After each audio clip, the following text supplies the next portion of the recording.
पटना में दानापुर के नासरीगंज घाट पर शुक्रवार को नाव पर चढ़ने के दौरान एक शिक्षक गंगा नदी में गिर के गहरे पानी में चले जाने से डूब गए। शिक्षकों में इस घटना को लेकर बेहद आक्रोश है। उनकी शिकायत रही कि बाढ़ के दिनों में जान खतरे में डालकर वो नदी पार करके स्कूल जाते हैं। समय पर स्कूल पहुंचने की पाबंदी के कारण वो अपनी जान की फिक्र नहीं करते और नदी पार करके सैकड़ों शिक्षक स्कूल जाते हैं। इससे बाढ़ में हर दिन नाव से गंगा नदी पार करने में शिक्षकों को जान का खतरा रहता है। और शुक्रवार के हादसे के बाद शिक्षा विभाग ने पदाधिकारियों को कहा कि 1 घंटे विलंब से पहुंचने पर शिक्षक और संबंधित कर्मचारियों को अनुपस्थित नहीं माना जाएगा। बिहार में शिक्षा विभाग ने राज्य के सभी जिला पदाधिकारियों से कहा है कि अगर कुछ विशेष कारणों से शिक्षक या कर्मी विद्यालय निर्धारित समय पर नहीं पहुंचते हैं तो विलंब से दर्ज उपस्थिति मान्य होगी। ये देरी 1 घंटे तक मान्य की जाएगी। यह आदेश तत्काल प्रभाव से लागू किया जा रहा है।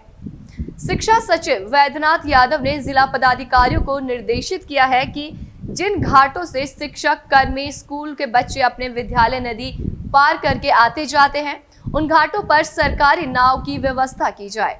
नाव पर लाइफ जैकेट पर्याप्त संख्या में उपलब्ध कराई जाए। इसके साथ ही घाटों पर गोताखोरों की व्यवस्था की जाए। लाइफ जैकेट से जिला प्रशासन को खरीदनी होंगी। विद्यालय जाने और लौटने के लिए निर्धारित समय को ध्यान में रखकर नाव खुलने का समय निर्धारित किए जाए ताकि शिक्षक कर्मी स्कूली बच्चे नाव पर सवार होकर ससमय स्कूल और वहां से घर पहुंच सके। शिक्षा सचिव ने जिला पदाधिकारियों से कहा है कि इससे संबंधित प्रबंध पर होने वाले व्यय आपदा प्रबंध के माध्यम से नहीं होने की स्थिति में इसका वहन जिला शिक्षा पदाधिकारी की तरफ से किया जाएगा। आवश्यकता अनुसार इसके लिए आवंटन की मांग की जाएगी। ये मात्र अगस्त और सितंबर माह के लिए मुख्य रूप से लागू होगी। शिक्षा सचिव ने अपने आधिकारिक पत्र में लिखा है कि राज्य के बाढ़ग्रस्त क्षेत्र में स्थित विद्यालयों में कार्यरत शिक्षकों और कर्मियों को विद्यालय में जाने आने के लिए नदी पार करने के लिए नाव का उपयोग किया जा रहा है। इससे स्कूल ससमय पहुंचने में कठिनाई आ रही है।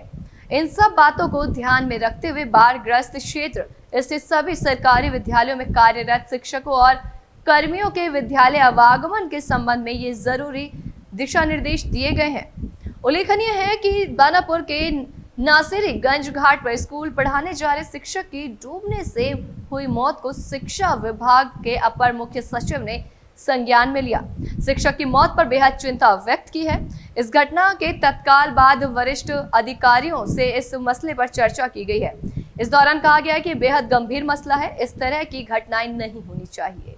घटना हुई है उसमें मेरा जो साथी शिक्षक डूब गया उसकी अभी तक डेड बॉडी रिकवर नहीं हुई। यह बहुत ही अहम मुद्दा है और हम लोग का पहला मांग है कि उसकी डेड बॉडी को जल्द से जल्द रिकवर किया जाए। दूसरा चीज़, चूँकि वह यंग लड़का डेथ हुआ है इसलिए उसके आश्रित को उचित मुआवजा दिया जाए, उसके घर के एक लोगों को सरकारी नौकरी दी जाए और जब तक उसकी सेवा थी उसका वेतन उसके परिवार को मिले। ये हमारा मुख्य मांग है क्योंकि जो होना था वो हो चुका है। अब रहा बात कि हमारे दियारा क्षेत्र में लगभग 300 शिक्षक कार्य करते हैं जिसमें 60% महिला शिक्षक हैं और उनको प्रतिदिन इस विकट परिस्थिति में गंगा उफनती गंगा में पार करके नाव से जाना आना पड़ता है, जिसके वजह से जो कल एक्सीडेंट हुआ उसका ही नमूना है।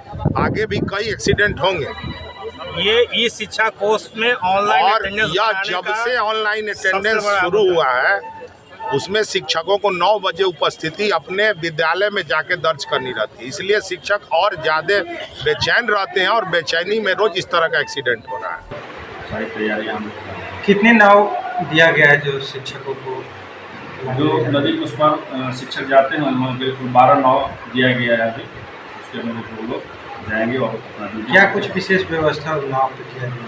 नाव पर जो आपदा विभाग का प्रबंधन विभाग का जो उसमें SOP है उसके अंतर्गत नाव चलाने के लिए सबको निर्देशित किया गया है और उसमें कोताही होने पर उनके विरुद्ध नियमानुसार कार्रवाई की जाएगी और कल उन लोगों को बुला के मीटिंग करके उन लोगों को निर्देश दे दिया गया है सभी नागरिकों को जो आपका रजिस्ट्रेशन है रजिस्ट्रेशन में जो नाव है उसके अनुरूप आप सारा व्यवस्था कर लीजिए, उसी के अनुरूप नाव का परिचालन। कितने नाव का रजिस्ट्रेशन हो चुका है?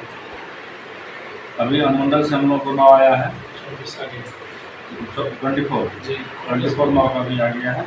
बाकी जो भी नाव है उन नाव को भी रजिस्ट्रेशन करवाने के लिए हम लगातार प्रयासरत हैं, तो रजिस्ट्रेशन करवाने के बाद ही पहुँचाएंगे। प्रशासन के तरफ से पूर्व में कभी भी कोई व्यवस्था नहीं है, सरकार सब जानती है। उनका उद्देश्य है कि सिर्फ विद्यालय का संचालन हो, हम विद्यालय नहीं बंद कर सकते हैं, लेकिन आपदा है, हमारा टीचर जान दे दे कर बच्चों को क्या पढ़ाई उचित है? नहीं है। फिर भी हम लोग अपना जान पर खेल के प्रतिदिन विद्यालय जाते हैं। अभी कल मुख्य सचिव महोदय के स्तर से एक पत्र निकला कि दियारा क्षेत्र में जो भी विद्यालय वहाँ की शिक्षकों के लिए सरकारी नाव, लाइफ जैकेट, हर एक नाव पर गोताखोर यह सुविधा दी जाएगी और इसका जो खर्च होगा उसका वहन जिला शिक्षा पदाधिकारी अपने स्तर से करेंगे। अभी तक सिर्फ सुनने में आ रहा है कि नाव आपके लिए व्यवस्था किया गया है, लेकिन ना तो लिखित तौर पर हम लोग के पास कुछ है कि कौन नाव जाएगा, कहाँ से जाएगा, कब जाएगा, ना तो अभी तक कोई लाइफ जैकेट हम लोग को उपलब्ध कराया गया है। ऐसे तमाम छोटी बड़ी खबरों से जुड़ने के लिए देखते रहें केलांचल टाइम्स।